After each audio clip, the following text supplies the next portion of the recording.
परेशान भी कर सकते हो। एनी और मानव दोनों मिनी की बात सुनकर गिगल्स करने लगे थे। तुम यहाँ क्या कर रहे हो एनी? पीछे से एक आवाज आई जिसे सुनकर मिनी की धड़कन बहुत तेज हो गई थी। मिनी ने धीरे से अपना फेस उस डायरेक्शन में घुमाया तो सामने जेके अपनी व्हीलचेयर को घुमाते हुए उनकी तरफ आ रहा था। जेके की नजरें भी मिनी पर पड़ी तो उसकी बॉडी भी थम सी गई। उसका माइंड और दिल दोनों ही उसे इस इंसान के पास जाने की सलाह दे रहा था। मिनी और जेके एक दूसरे में खो गए थे। वही मानव और एनी उन दोनों को ऐसे खोया देखकर मुंह खोले हुए उन्हें देख रहे थे। जेके बिना किसी और सोचे ब्यूटीफुल। जेके की आवाज जो अभी भी पहले की ही तरह डीप थी, उसे सुनकर मिनी के गाल लाल हो गए थे। वो खुद नहीं जानते उसके साथ ये सब क्या हो रहा था, पर वो खुद को जेके की तरफ अट्रैक्ट होने से नहीं रोक पा रही थी। एनी जेके की तरफ देखकर सिनु। एनी की आवाज सुनकर जेके और मिनी दोनों अपने ख्यालों से बाहर आए। जेके चौंकते हुआ सा एनी को देखकर हाँ। एनी फिर से जेके को देखकर सीनू तुम क्यों अपने रूम से बाहर आए? मैं अभी मानव को लेकर तुम्हारे रूम में ही आ रहा था। जेके पाउट करते हुए वो एनी। सिनु को चॉकलेट केक की क्रेविंग हो रही थी तो सिनु दीदी को ये बताने के लिए बाहर आ गया था। रावी दीदी सिनु के लिए एक अच्छा सा केक बना देती। एनी मुंह खोलकर ओ तो तुम्हें चॉकलेट केक खाना था। मानव जेके को देखकर आपको भी चॉकलेट केक पसंद है? जेके सरप्राइज होते हुए क्या तुम्हें भी चॉकलेट केक अच्छा लगता है?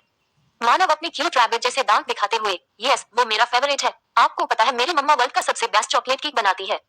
मानव की बात सुनकर जेके मिनी की तरफ अपनी क्यूट चमकती हुई आंखों से देखने लगा तो मिनी भी उसे देखकर ब्लश करने लगी। जेके थोड़ा शर्माते हुए क्या मानव की मम्मा सिनु के लिए भी चॉकलेट केक बना देगी? सिनु को अभी भूख लग रही है। मिनी ब्लश करते हुए यस मैं तुम्हारे लिए एक बहुत टेस्टी केक बना दूंगी। जेके भी ब्लश करते हुए थैंक यू। वो दोनों फिर से एक दूसरे में खो गए थे। दोनों खुद को एक दूसरे की तरफ देखने से रोक ही नहीं पा रहे थे। तभी मानव की क्यूट आवाज से दोनों का ध्यान फिर से चौंका। मम्मा क्या आप मानव के लिए भी थोड़ा सा केक बना देगी? मम्मा को भी चॉकलेट केक खाना है।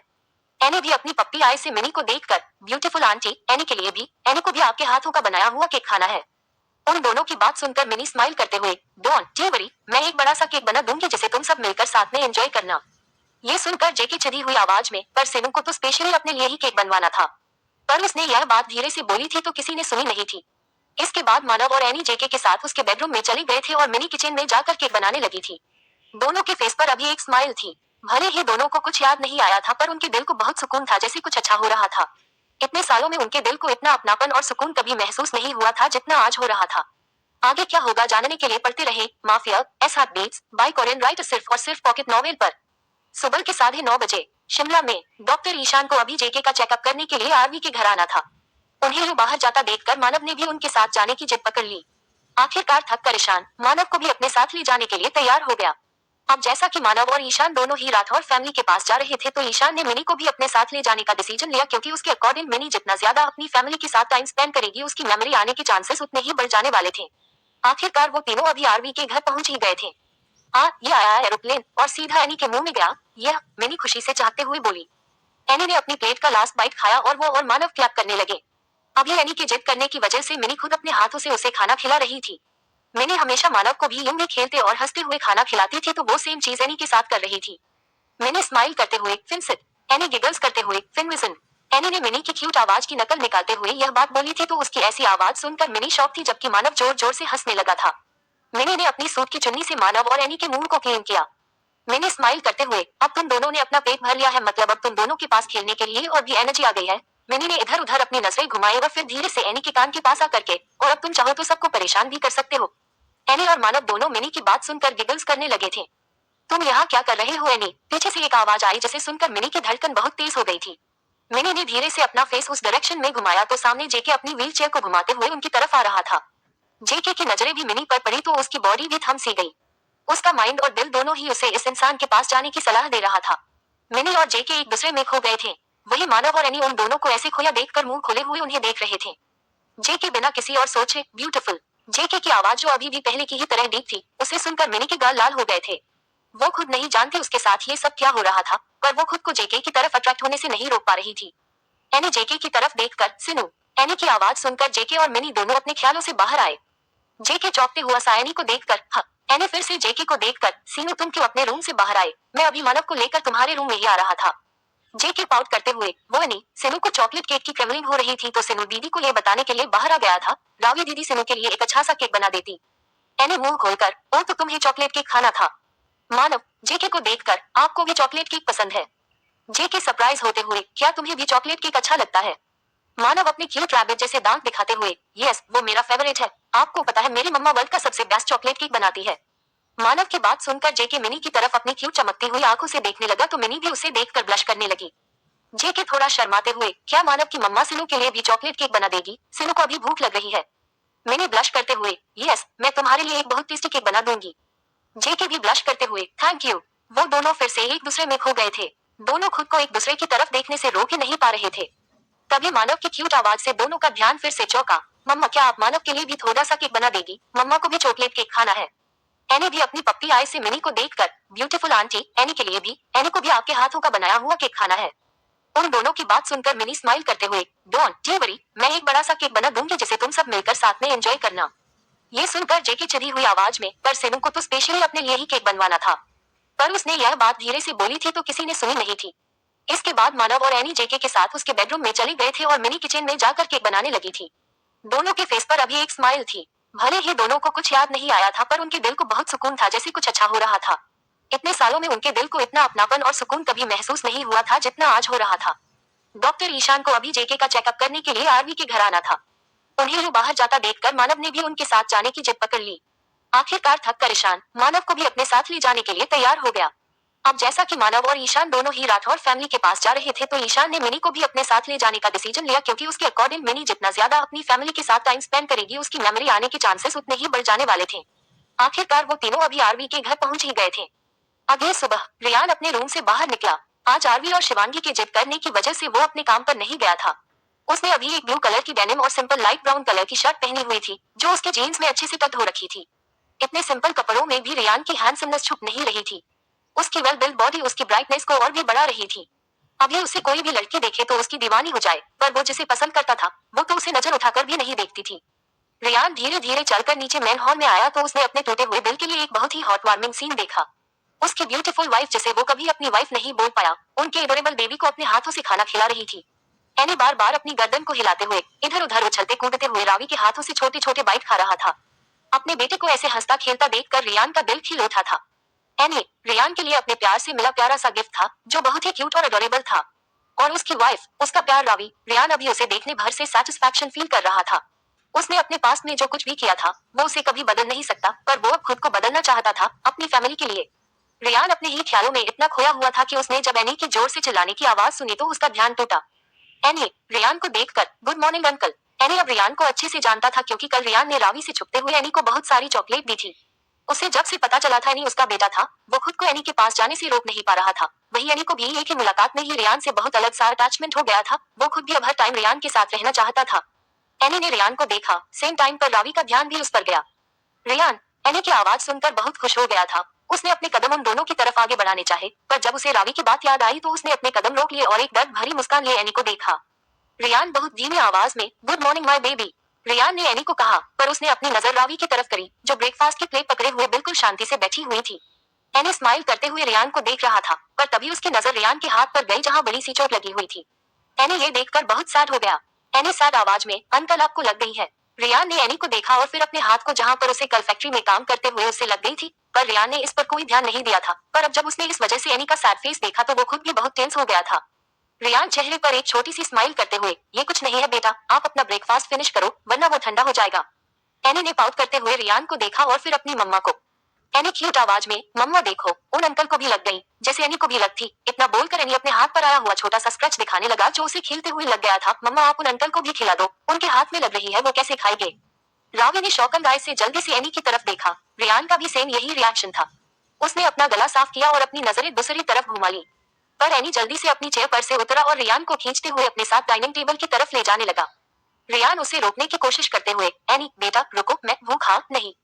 एनी पाउट करते हुए वाइन करके, नहीं नहीं अंकल आप आओ मेरे साथ, मम्मा आपको भी खाना खिला देगी है, राइट मम्मा? एनी फोर्सफुली रियान को खींचकर डाइनिंग टेबल के पास ले आया था, जो बहुत रेसिस्ट कर रहा था क्योंकि उसे पता था रावी को अपने आसपास भी उसकी प्रेजेंस बर्दाश्त नहीं थी। पर अभी जिद कर रहे एनी को कुछ भी समझना बहुत मुश्किल था। एनी एक्साइटेड स्माइल करते हुए, अंकल आप एनी के साथ आकर के बैठो। एनी ने रियान को फोर्सफुली खींचकर अपनी सीट पर बिठाया, जो बहुत सॉफ्टली बार बार उसे मना कर रहा था, पर एनी किसी की सुनने वाला थोड़ी था। एनी ने रियान को ठीक रावी के सामने वाली चेयर पर बिठाया और खुद उसकी गोद में आकर के गिगल्स करते हुए बैठ गया। वो क्यूटली अपने हाथों को क्लैप करते हुए अपनी मम्मा की तरफ देखा। एनी स्माइल करते हुए, मम्मा देखो अब एनी और अंकल दोनों को लग गई है तो अब आप हम दोनों को खाना खिलाओ। एनी ने एक्साइटेड होते हुए रावी से कहा, जिसने अपनी नजरें नीचे कर रखी कर ली और बिना किसी एक्सप्रेशन की दूसरी तरफ देखने लगी। वो अभी अपने बेटे को शांति से पूरा ब्रेकफास्ट खिलाना चाहती थी क्योंकि उसे पता था उसका बेटा कितना शैतान है। वो बाद में तो खाना खाने वाला तो है नहीं, पर वो भी बहुत ही जिद्दी बन गया था। रियान ने रावी की तरफ देखा और वो देखकर समझ गया था कि अभी उसकी प्रेजेंस रावी को बिल्कुल भी अच्छी नहीं लग रही थी। वो चाहे कितने भी बुरे तरीके से उसके साथ रहना चाहे, पर वो उसे बिल्कुल डिजर्व नहीं करता था। रावी सॉफ्ट आवाज में, एनी जिद मत करो, यहाँ मेरे पास आओ और अपना खाना फिनिश करो।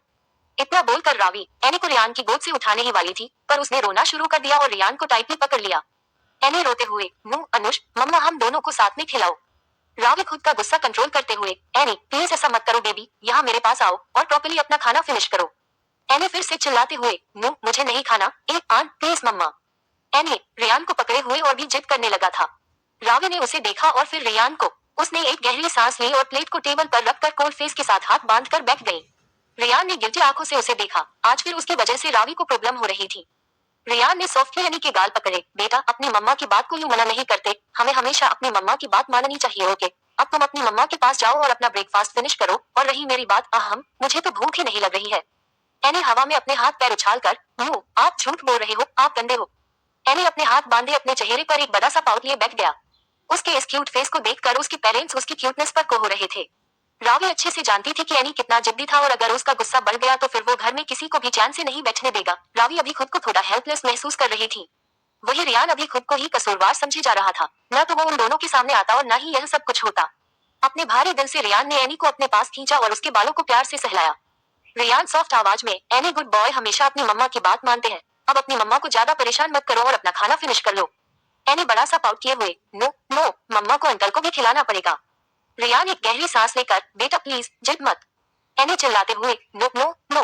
रियान शांत आवाज में, एनी जिद मत करो, ये बैड मैनर्स होते।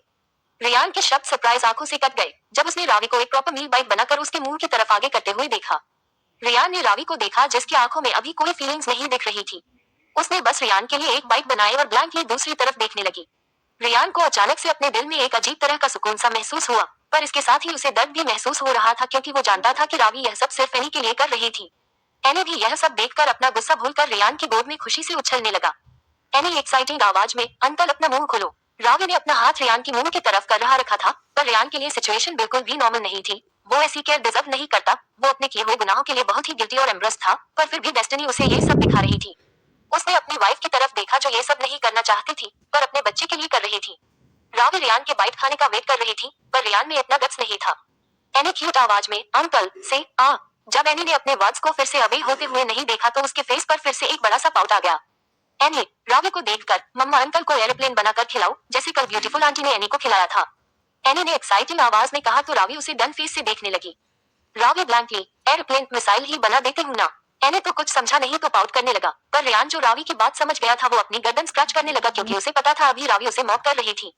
एनी वाइन करते हुए, अंकल मुंह खोलो ना, मम्मा के हाथ से खाना बहुत टेस्टी बन जाता है।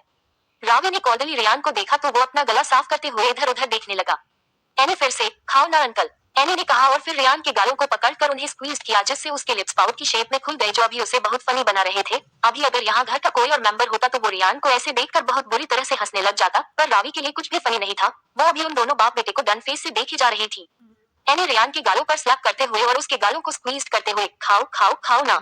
रियान ने एक गहरी सांस ली और फिर अपना सिर आगे की तरफ किया और उस बाइट को अपने मुंह में लिया जिसका टेस्ट अभी उसके दिल को एक प्लेजर भरा एहसास दे रहा था। ओह गॉड, उसने पूरे 5 साल बाद रावी के हाथों को अपने लिप्स पर महसूस किया था। So pure and delicious. Ravi ने रियान के फेस को देखा और वो समझ गई कि इस टाइम वो क्या फील कर रहा था। एनी ने जब ये देखा तो वो बहुत खुश हो गया और अपने हाथों से क्लैप करते हुए बोला, यह मम्मा ने अंकल को खाना खिला दिया। अब रावी ने एनी के लिए एक प्रॉपर बाइट बनाया और फिर उसे खिलाया, जो खुशी खुशी खाने लगा, पर फिर से रियान को भी खिलाने के लिए जिद करने लगा, जिसे अब रावी और रियान को मानना ही पड़ रहा था। इसी के साथ रावी की नजरें बार बार रियान के हाथ पर लगे घाव पर जा रही थी, जो बहुत ही डीप था। रियान के लिए इस चोट के साथ रियली में खाना इम्पॉसिबल था। यही बात रावी को बेचैन कर रही थी। रावी ने एक गहरी सांस ली और रियान को भी खिलाना शुरू कर दिया, पर वो उसे देख नहीं रही थी। वही एनी लगातार बोले और हंसे जा रहा था और साथ ही यह भी देख रहा था कि कैसे उसकी मम्मा रियान को खिला रही थी। एनी क्यूटली, अंकल आपको पता है मेरी मम्मा मेरी चोट पर किसी करती है तो मेरी चोट बिल्कुल ठीक हो जाती है। मम्मा आपकी भी चोट पर भी किसी करेगी तो आपकी भी चोट बिल्कुल ठीक हो जाएगी। रावी को देखकर राइट मम्मा। रावी ने एनी को लास्ट बाइट खिलाया और फिर प्लेट को टेबल पर रखकर अपनी कुर्ती की स्लीव से उसका मुंह क्लीन किया। रावी शांत आवाज में, सिनू और शानू, निनी और जीनी के साथ तुम्हारा बाहर वेट कर रहे हैं, जाओ। अपने भाई और बहन का नाम सुनकर एनी की आंखें चमक गई। वो जो कह रहा था वो सब कुछ भूल गया। उसने जल्दी से रियान के चिन पर और शिवांगी के गालों पर किस किया और वहां से भाग गया। रावी सॉफ्ट स्माइल करते हुए उसे जाते हुए देख रही थी। एनी भागते हुए, एनी के लिए रुको सब लोग, एनी को भी खेलना है। एनी बड़ी सी स्माइल करते हुए वहां से जा चुका था। अब बस रावी और रेयान अकेले रह गए थे। रावी ने टिश्यू से अपने हाथ क्लीन किए और चेयर से उठकर वहां से जाने लगी, पर रेयान के वर्ड सुनकर रुक गई। रेयान सैड फेस से, आई एम सॉरी रावी, मैं तुम्हारे और एनी के सामने इंटेंशनली नहीं आया था। आई एम सॉरी, मेरे वजह से वो तुम्हारे सामने जिद करने लगा था। I am really sorry. Ravi bitterly smile करते हुए, इट ऐसा, मुझे तो इन सब की आदत पड़ चुकी है। पहले इसके फादर मेरी कोई बात नहीं सुनते थे और अब ये भी मेरी कोई बात नहीं सुनता। दोनों को अच्छे से पता है मुझ पर रूल कैसे करना।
रेयान ने अपने हैवी हाथ और हट आंखों से रावी को देखा।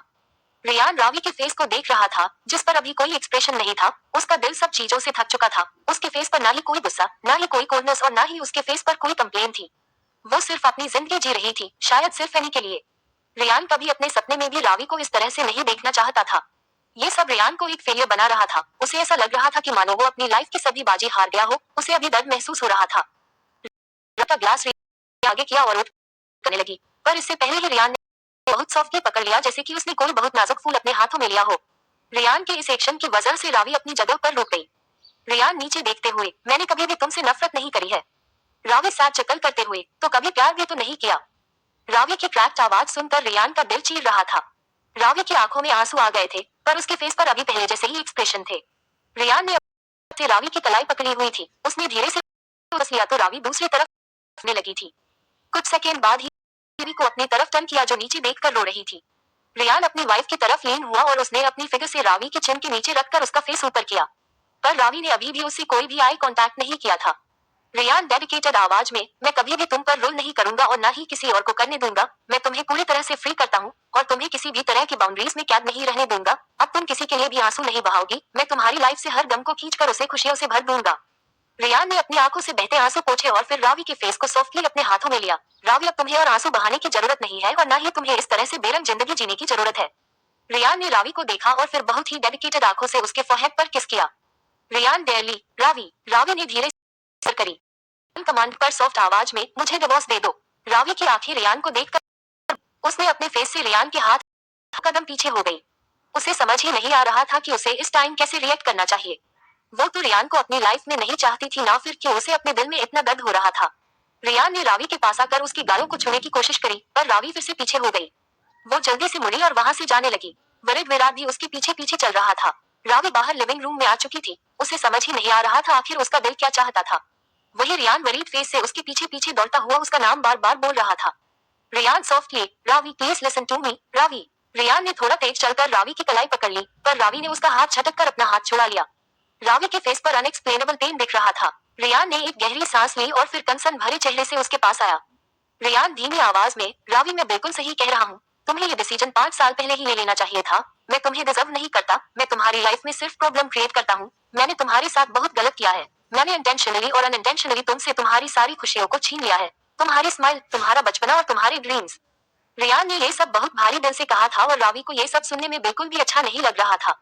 रेयान शांत आवाज में, तुम प्लीज मेरी वजह से अपनी लाइफ को मत बांधो। तुम्हें इस हस्बैंड वाइफ के रिश्ते की वजह से ये सफोकेटिंग लाइफ जीने की कोई जरूरत नहीं है। इसलिए मुझे डिवोर्स दे दो। आई प्रॉमिस इसके बाद मैं कभी भी तुम्हारे रास्ते में नहीं आऊंगा। और तुम किसी अच्छे से लड़के को ढूंढ कर उससे शादी कर लेना। मैं कभी भी अपने डार्कनेस की छाया तुम पर और एनी पर नहीं पड़ने दूंगा। आई प्रॉमिस यार, आई प्रॉमिस, मैं तुम सबसे दूर चला जाऊंगा। रेयान बोले जा रहा था, पर अगले ही पल उसके गाल पर एक जोरदार थप्पड़ पड़ा और उसे पता था ये थप्पड़ उसे किसने मारा था। रावी जिसकी मुठियां भींच चुकी थी। आखिर तुम खुद को समझते क्या हो? सब कुछ सिर्फ क्या तुम्हारी मर्जी से ही होगा क्या? जब मर्जी हुई आकर आई लव यू बोल दिया, जब मर्जी हुई आकर डिवोर्स के लिए बोल दिया। क्या सिर्फ तुम्हारे ही इमोशंस और फीलिंग्स है? मेरे फीलिंग्स का क्या? रियान शांति से सिर झुकाए रावी की बातें सुन रहा था। रावी अपने आंसू पोंछकर गुस्से से, तुम होते कौन हो सब कुछ अकेले डिसाइड करने वाले? क्या तुम कभी भी मेरे दिल की बात नहीं समझ सकते रियान? हमेशा क्यों अपनी बातों से मेरा दिल दुखाते रहते हो? क्यों आखिर क्यों? इतना बोलकर रावी रोते हुए वहां से अपने बेडरूम की तरफ भाग गई। रियान जिसने आज तक अपना सिर झुका रखा था, उसने धीरे से अपना सिर उठाया और दौड़ती हुई रावी को देखा। I am sorry. शाम के समय विराट और आदित्य दोनों भाई अभी कुछ डिस्कस करते हुए सीढ़ियों से नीचे आ रहे थे, पर सामने का नजारा देखकर उन दोनों के चेहरे पर एक बड़ी सी स्माइल आ गई। आरवी फेक गुस्सा करते हुए हाथों में खाने की प्लेट लिए जीनी के पीछे दौड़ रही थी, जो बहुत बुरी तरह से हंसते हुए अपने छोटे छोटे कदमों से पूरे हॉल में इधर उधर दौड़ रही थी। किच्चू और रावी भी वही सोफे पर बैठे हुए उन दोनों को ऐसे देखकर हंस रहे थे। और फिर कुछ ही सेकंड बाद नीनी भी ऊपर वाले कमरे से बाहर निकाला, जिसने बाहर आकर अपनी दीदी को यूं हंसते हुए देखा। मैंने अपने छोटे छोटे हाथों से सीढ़ियों की पकड़ कर उन पर बैठते हुए घिसटते हुए नीचे उतर रहा था। उसने शिवांगी की भी परवाह नहीं करी, जो अपने हाथों में निनी की पैंट लिए उसे पहनाने के लिए उसके पीछे पीछे आ रही थी। आरवी झूठा गुस्सा दिखाते हुए, जीनी रुक कर अपना खाना फिनिश करो वरना देखना मैं क्या करती हूँ तुम्हारा। वही शिवांगी भी निनी को देखकर, निनी अपनी पैंट पहनो आ करके कम बैक। निनी और जीनी एक साथ नू। पूरा घर जीनी और निनी की खिलखिलाने की आवाज से भर चुका था। जीनी इधर उधर भाग रही थी, वही आरवी को भी उसके पीछे दौड़ना पड़ रहा था। वही निनी भी अपनी बहन को हंसता देखकर जल्दी से क्रॉल करते हुए जीनी की तरफ दौड़ा, पर फिर उसकी आंखें विराट पर पड़ी।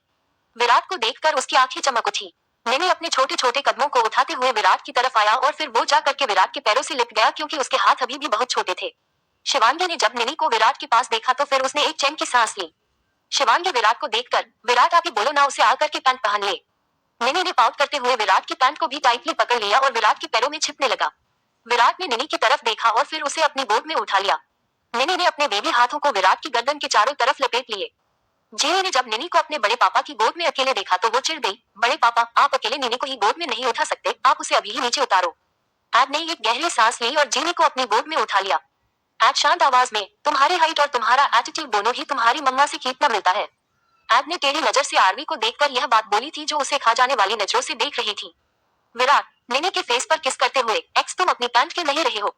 निनी पाउट करते हुए, मोमो, निनी को पिंक कलर की पैंट पहना रही थी, पर निनी को तो ब्लैक कलर की पैंट अच्छी लगती है। पिंक तो लड़कियों का कलर होता है, पर निनी तो एक बॉय है ना। रावी और किच्चू दोनों निनी की बात सुनकर हंसने लगे थे। आज जीनी को देखकर, और तुम्हारा क्या है, तुम क्यों अपनी मम्मा को परेशान कर रही हो? देखो वो कब से तुम्हारे पीछे भाग रही है। जीनी सेवज स्टाइल में, मैंने थोड़ी उन्हें मेरे पीछे आने के लिए कहा था, वो ही है जो मुझे फोर्स कर रही है और धमकी दे रही है। आरवी अपनी बेटी की ऐसी चतुराई देखकर शॉक हो गई थी। आज शांत आवाज में, रियली धमकी कैसी? जीनी ने जल्दी से हाँ में अपना सिर हिलाया। जीनी एडी के कान के पास आकर के, दादा मम्मा मुझे गंदी गंदी वेजी खिला रही है, और अगर मैं नहीं खाऊंगी तो फिर वो मुझे खेलने नहीं जाने देगी। आज कुछ सोचकर, पर तुम वेजी क्यों नहीं खा रही हो, वो तो हेल्दी होती है। जीनी वाइन करते हुए, नो नो, जीनी को वेजी नहीं खानी है। शिवांगी और आरवी चेहरे पर एक छोटी सी स्माइल लिए निनी और जीनी को विराट और एड के साथ देख रही थी। उनके खुशी के पल वापस आ रहे थे। एक हैप्पी फैमिली जिसका उन सब ने सपना देखा था। इतना सब कुछ उन सब की लाइफ में हुआ था, पर फिर भी उनके हस्बैंड्स ने उन्हें कभी भी अकेले नहीं छोड़ा था। उन्होंने मिलकर सभी मुसीबतों का सामना किया था, इसलिए वो खुशी के हर पल की वैल्यू अच्छे से समझते थे, जो उन्हें अभी मिल रहा था अपनी फैमिली के सभी मेंबर्स के चेहरों पर खुशी देखकर, जो उनकी सबसे बड़ी ताकत बनती थी। पर क्या वाकई में सब ठीक हो चुका था, या फिर ये सब किसी बड़े तूफान से पहले की आहट थी? लूसिफर की अगली चाल क्या होगी? एक डार्क, क्रीपी बड़ा सा हॉल जो अभी डर, गुस्से, एंग्जाइटी, रिवेंज और डिजायर और भी बहुत सारे इमोशन से भरा हुआ था। पूरी कहानी का सबसे बड़ा विलन लूसिफर चेहरे पर स्मिर लिए उस हॉल में अपने आदमियों के साथ बैठा हुआ था। आज उसके इतने सालों की चाह पूरी जो होने जा रही थी। उसने अपनी नजरें सामने खड़े माफिया ब्रदर्स और उनकी वाइफ्स पर डाली, जो सभी गुस्से से भरे उसे देख रहे थे। यहाँ तक माफिया ब्रदर्स को लाने का सफर लूसिफर के लिए बिल्कुल भी आसान नहीं था। कुछ घंटों पहले यूवी एक गहरी सांस लेकर, यूवी तुझे ये करना ही पड़ेगा। यूवी ने अपने कदम बाहर खेलते हुए सभी बच्चों की तरफ बढ़ाए। बच्चों सुनो जरा, इधर आओ तुम सब। यूवी की आवाज सुनकर शानू, मिनी और एनी तीनों उसके पास आ गए, जो अभी बाहर थे। जे के अपने रूम में रेस्ट कर रहा था, वही जीनी भी अपने रूम में सो रही थी। तीनों यूवी के पास आकर के, क्या हुआ? यूवी स्माइल करते हुए, तुम सबको मेरे साथ अभी ही कहीं पर चलना पड़ेगा। मैंने आंखें चमकाकर, क्या हम घूमने जा रहे हैं चाचू?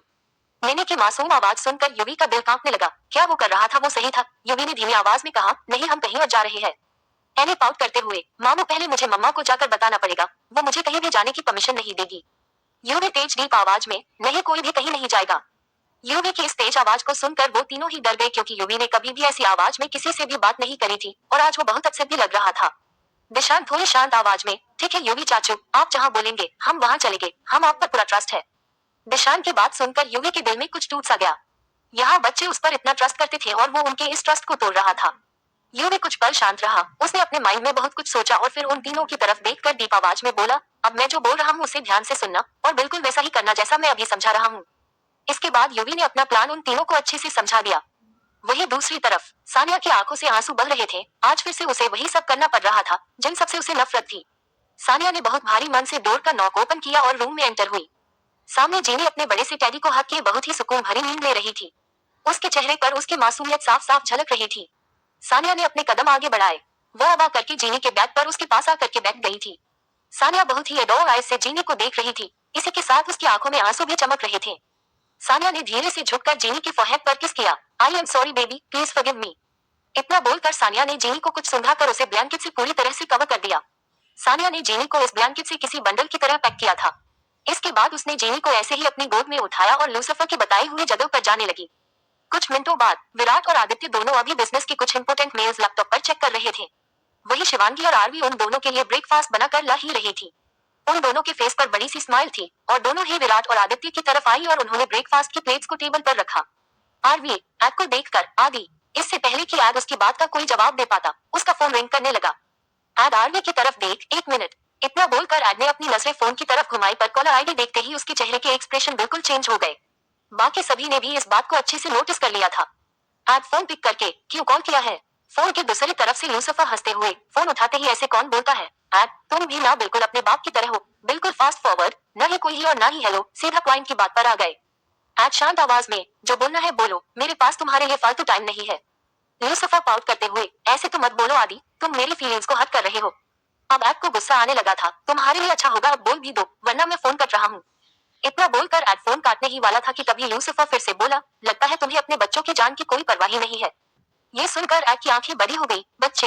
एड की बात सुनकर शिवांगी, विराट और आरवी की आंखें बड़ी हो गई। वो भी समझ गए थे कि आखिर यह किसका कॉल था। विराट ने एड के हाथ से फोन छीना और उसे स्पीकर पर डाला। लूसिफर की आवाज फोन की दूसरी तरफ से सभी ने सुनी। बच्चे, तुम्हारे बच्चे सारे मेरे पास बड़ी ही हिफाजत से लाए जा चुके हैं, पर अब मेरे आदमी उनके साथ क्या करेंगे ये कोई नहीं जानता। अगर उन सबको सही सलामत देखना चाहते हो तो अच्छा होगा कि मेरे डायमंड्स लेकर इस जगह पर आ जाओ। एड शांत था पर विराट का गुस्सा फूट पड़ा। से अगर बच्चों को एक खरोंच भी आई तो मैं तुम्हें अपने हाथों से मार डालूंगा। विराट की आवाज सुनकर लूसिफर के फेस पर स्मित आ गया। ओ विराट, लगता है सबने मेरी बात सुन ली है। ये तो और भी अच्छा हुआ। तुम ही अपने बड़े भाई को समझा देना, मेरी अमानत जब तक मुझे नहीं मिलेगी तब तक तुम सब भी अपने बच्चों को नहीं देख पाओगे। एड और आरवी दोनों ही शांत खड़े लूसिफर की बात सुन रहे थे। एड एक गहरी सांस ले, मैं आ रहा हूँ। लूसिफर के चेहरे पर एक डेविल स्mirk आ गया, मुझे इंतजार रहेगा। इतना बोलकर फोन काट दिया गया। विराट गुस्से से, एफ भाई क्या आप सच में उसे उन डायमंड्स के बारे में बता देंगे? एड शांत आवाज में, मेरे लिए मेरे बच्चों से बढ़कर और कुछ नहीं है। विराट फिर से कुछ बोलते हुए, पर भाई। एड उसकी बात को बीच में काटते हुए, बिलीव मी विराट, मैं सब ठीक कर दूंगा, आज सब सच सामने आ ही जाएगा, हमें चलना चाहिए। शिवांगी और आरवी भी उन दोनों भाइयों की तरफ देखकर, हम भी चल रहे हैं। विराट जल्दी से शिवांगी का हाथ पकड़कर, स्नोफ्लेक वहाँ खतरा हो सकता है, मैं अब हमारी बेबी के लिए कोई भी रिस्क नहीं ले सकता। शिवांगी ने सॉफ्टली अपना हाथ विराट के गाल पर रखा। वो सब भी हमारे ही तो बच्चे एंड डॉन मुझे और हम कुछ नहीं होना हमें विराट ने रहने के बाद सिर हिला ही दिया। तभी से घर के अंदर आया। क्या हुआ? Present time. सभी की नजरें अपने सामने किसी किंग की तरह चेयर पर बैठे लूसिफर पर गई। सभी की आंखों में नफरत सब साफ तौर पर देखा जा रहा था। एड की आंखों में नहीं थे। उसने आरवी का हाथ कस कर था जो उसका सबसे बड़ी सपोर्ट थी। अच्छा, अब सबको जाने दो। तो हंसते हुए है यहाँ पर सिर्फ फॉलो होंगे ये पीस ऑफ एस जितना एंजॉय क्योंकि ये तुम्हारा इस दुनिया में। लूसिफर स्मित करते हुए, ओ माय डियर विराट, ना गुस्सा आता है तुम्हें? जरा देखो अपने बड़े भाई को कितनी शांति से खड़ा है। पता है क्यों? क्योंकि वो मुझे बहुत अच्छे से जानता है ना आदि? विराट ने अपने भाई की तरफ देखा जो अभी भी बिल्कुल शांत लग रहा था। लूसिफर उन सभी को देखकर, तुम्हारे बच्चों को दिखाने से पहले लोगों के लिए एक सरप्राइज है, खासकर आदि तुम्हारे लिए। सभी की भौहें तन गई। वही लहरे पर एक प्राउड स्माइल दिख रही थी। तभी किसी के कदमों की आहट सुनी तो सभी की नजरें उस तरफ घूम गई। कुछ ही पल वो अंधेरे से आता साया रोशनी में आया, जिसे देखकर आरवी, एड, विराट, शिवांगी और रियान की आंखें बड़ी हो गई। वो सभी एक साथ, यूवी। यूवी ने अपनी फैमिली को देखकर अपनी नजरें झुका ली। आज वो अपने भाइयों की आंखों में देख नहीं कर सकता था। मेरे पास आते हुए, मेरा हुक्म का इक्का, यही तुम्हारे बच्चों को किडनैप करके मेरे पास। तो फिर से सभी की आंखें बड़ी हो गई। उन्हें अपने कानों पर विश्वास ही नहीं आवाज हुई। इससे यूवी को देख हुए भाई क्यों किसा मुझे आपकी रही होगी तेज हमें हुआ। यूवी अपनी नजरें थी आरवी की बात सुनकर उसकी नजरें उठी। उसने अपने भाइयों को देखा जो जानने के लिए उसकी आंखों थे। यूवी ने इसलिए दोनों प्रेग्नेंट इंसान ने ली थी कि अगर मैंने ये काम किया तो मेरे बच्चे को मरवा देगा। आंखें हो गई। आसान अपने बदले के लिए जर सकता था। यूवी की आंखों में आंसू आ गए थे। आई एम सॉरी भाई मुझे माफ कर दीजिए मैं रूमा से बहुत प्यार करता हूँ उसके बिना जीने के बारे में सोच भी नहीं सकता इसलिए मैं कुछ टाइम के लिए बहक गया था। अब चौंकने की बारी लूसिफर की थी। वही एक्ट के फेस पर स्मर्क आ चुका था। वही अगले ही पल लूसिफर के सारे गार्ड्स एक एक करके जमीन पर बेहोश होकर गिरने पड़े। लूसिफर के चेहरे का रंग ब्लू ने स्माइल करते हुए लूसिफर तुम्हें क्या लगा आपके कारण मैं को तकलीफ में डालू हो नहीं सकता। सुबह के 9:30 बजे शिमला में